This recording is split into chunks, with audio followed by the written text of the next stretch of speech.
I have done a ton of videos spotlighting rookies from the 2024 NFL draft class, and I have for some reason found myself loving these corners. I've done videos on Ennis Rakestraw, Kamari Lassiter, Nate Wiggins, and Cooper DeJean, and today we're going to talk about Max Melton. He's a guy who, when he was drafted a couple months ago, I had no idea who he was. But he's a guy who has a crazy story. His brother's already playing in the NFL, Rutgers ran in his blood, he almost went to a different Big Ten school, and then somehow became a superstar for the Scarlet Knights and became a second-round draft pick, and now could have a really exciting career for the Arizona Cardinals. In today's video, we're going to continue my Rookie Spotlight series, and we're going to go through the journey of Max Melton. We're going to talk about his high school career, his legacy, his time at Rutgers, and how he could fit with the Cards. But before we get started, if you're a big fan of college football, be sure to subscribe to the channel, leave a like if you support today's video, and let me know what player, team, topic, or situation I can cover next. Now let's get started and talk about the insane rise of Max Melton. So in order to understand how Max Melton got to this point, we first need to go back in time. His real name is Malachi, but he goes by Max, and he has a triple Rutgers legacy. His father played football for Rutgers from 1989 to 1991, where he met Vicky Green, who played basketball at the school, and would later become his wife and mother of his children. His brother Bo is actually an NFL wide receiver, and Rutgers is a family affair for the Meltons. The most important lesson that Max will take into his NFL journey came from watching the best athlete in his South Jersey hometown struggle to find his footing in the league. That was his brother. As we've already talked about, his older brother Bo Melton ended up falling to the 7th round of the 2022 NFL Draft and was cut by the Seahawks and didn't make his first career catch until December 7th of 2023. By the time he was in the playoffs, he was making some plays for the Packers though. He said, quote, "Growing up, my brother was the best at everything, football, track, basketball, and baseball. For him to come to the league and not play right away, it was shocking and humbling to me. So he just told me to keep my head down, block out the outside noise, and perfect your craft. And he said it'll work out for you at the end." That is exactly what Max would do, and growing up in Jersey, his mother watched as their youngest sons would compete since they were in youth football. They ended up playing on the fields in Cape May County, and they were the next big thing. The Melton brothers went at it, with Max saying, quote, "We've been going at it ever since we were little. We were both receivers at first, doing drills together, and when I transferred to defensive back, he'd come home from college and I was still in high school, and iron sharpened iron. I look forward to doing that in the league as well." Eventually, the two brothers would get to Cedar Creek High School, and he would become a star just like his brother, and the school would have to rely on those two. He also has an even older brother who went through the recruiting process, so by the time Max became a recruit, this would help him. He said, quote, "It helped a ton having two older brothers who've gone through the process. I don't know what I would have done without them. Even with them, I was so stressed out, so if I didn't have people who have been through the process before and knew what to tell me and what to do, I don't know what I would do. They were very helpful throughout the whole process." Luckily, Max was also very talented. He was both great on the football field and had track speed. There was one game against Camden in particular in which he had 10 catches for 180 yards and 4 touchdowns, but they ended up losing 42-41. At the time, he was a 3-star recruit, but was still considered one of the top players in the state. As a senior, he caught 60 passes for 799 yards and 8 touchdowns, but where would he end up going?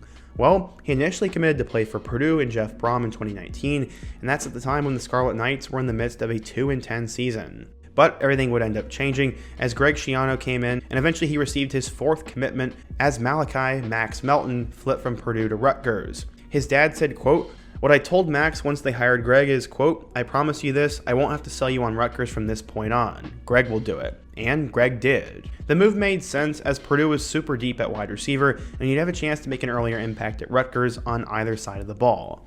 Plus, the majority of his family went to Rutgers, and it was close to home. The Melton family has been in Rutgers for a long time, as 30 years ago, Gary started on the first team to play in the Big East Conference, as he caught 27 passes for 433 yards, and also was a special team star. In terms of on the field, Melton made a huge impact, especially in the 2018 playoffs. At the time, his team was a respectable number 5 seed, and he was a junior. They went on the road to play the number 4 team in the bracket, and he said something was off the entire season with the Pirates, who are normally one of the top teams in South Jersey and a yearly sectional championship contender.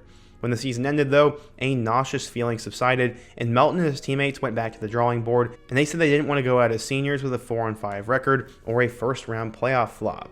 He said he and the other seniors had to work harder than ever, and they finished the 2019 season strong and brought home another sectional title. They had gone their freshman year, but they didn't win it, so he said he just took control. And after one of the worst years in history, they came back with vengeance. He was a one-man wrecking crew on both sides of the ball, playing everything from defensive end to safety to wide receiver, and even running back, quarterback, and kick returner.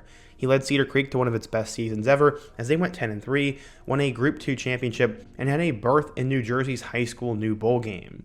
He ended up going to Rutgers over both Purdue and Temple, and he had a couple of other offers, but he was by no means a national name. According to 24/7 Sports, Melton was a 3-star recruit, the number 72 corner, and the 908th best player in the class of 2020. So, how would the legacy do at Rutgers? Well, let's take a look. When Max would arrive at Rutgers, he had a considerable amount of hype because of his last name, but no one really knew what he was doing. One thing he did know, though, was that he was going to battle it out with his brother. The both of them continued to go at it all the time. As his dad said, quote, "To see them go at it in practice, it was, man, a thing of beauty." But what was his dad hoping for when his sons would battle for the ball? Max played DB, and Bo played wide receiver. He said, quote, "I'm rooting for a tie when they hit the ground, and for the ref to make a decision on a pass interference," he said. The Meltons were extremely smart. In 2020, Max would have 20 total tackles and was starting to get his feet wet. In 2021, though, he would break out. He finished with 28 tackles, 5 pass deflections, 3 interceptions, and even a pick 6. Something also quite rare happened during that 2021 season, as against Temple, the Melton brothers became the first brothers to score touchdowns in the same game in Rutgers football history. That was kind of cool, as Bo had a receiving touchdown, and then obviously Max had his pick 6 in that game. In 2022, Melton ended up having a once again great year as he improved to 33 tackles with 9 pass deflections and 2 interceptions. He also got his first opportunity to get on draft boards, as many predicted if he had a big 2023 campaign, he could be selected to play on Sundays. So, how would he end up doing in 2023? Well, he had a great season. He ended up having an interception and a pass deflection in their Week 1 win over Northwestern, and then he would help them beat both Temple and Virginia Tech to get off to a 3-0 start. While he had 4 tackles and a loss to Michigan, they'd end up getting their first loss of the year. After that, he'd helped them beat Wagner, Michigan State, and Indiana, and through their first 7 games, Rutgers was 6-1, and they were going to be headed to a bowl game. He helped fix the Rutgers program, and then in early November, he got an opportunity to play against number 1 Ohio State and match up with future teammate Marvin Harrison Jr. He limited Marvin to just 3 catches for 25 yards and 2 touchdowns, and Rutgers was actually competing with them for a little bit. After that, he had a pass deflection and 3 tackles against Iowa, and made his final career game against Maryland as he had an interception in that one. In total, Max Melton ended up finishing with 32 tackles, 6 pass deflections, a sack, a forced fumble, and 3 interceptions. It was a pretty good year for him, and according to Max, he was targeted fewer and fewer over the year, and eventually he became an All-Big Ten player because of this, and he had to rely on his mental toughness in pursuit of the draft. While at Rutgers, he started in 40 of the 43 games he played in, finishing with 8 interceptions and 22 pass breakups. He also had 114 total tackles, 9 of which were TFLs, and he went down as one of the best defensive backs in school history. Eventually, he would arrive at the 2024 NFL Combine and ran a 4.39 40-yard dash time.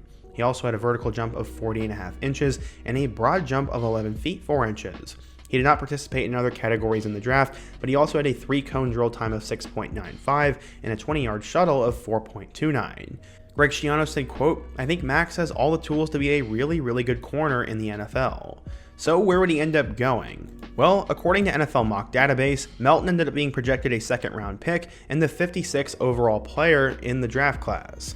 He had a 6% chance of going in the 1st round, and the consensus was he would go in the 40s. How would that end up happening? Well, he'd end up getting drafted with the 43rd overall pick in the 2nd round by the Cardinals. They were pretty much dead on with him.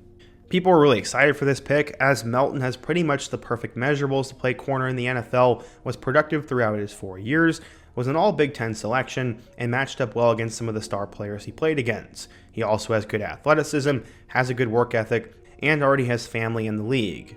In terms of his fit with the Cardinals, he'll likely get a chance to be the 2nd starting corner, as they're also going to have Sean Murphy-Bunting, and many expect Max to play right away, and according to all accounts, he's played so far during the summer ball, and will only continue to get better. Corner is a really tough position to evaluate, but I think Max Melton has what it takes. If not, he'll get to talk to his brother about how to make the transition, and I expect him to become one of the bigger names from the 2nd round. We'll really just have to wait and see, but it's cool that the Melton brothers made it to the league, and I hope you guys enjoyed today's video. If you did, be sure to leave a like, let me know another player I should cover next down below, and before you go, don't forget to like the video, subscribe if you're new, and check out all my other videos on the end screen, including my video about Nate Wiggins. I hope to see you guys again soon, but until next time, peace.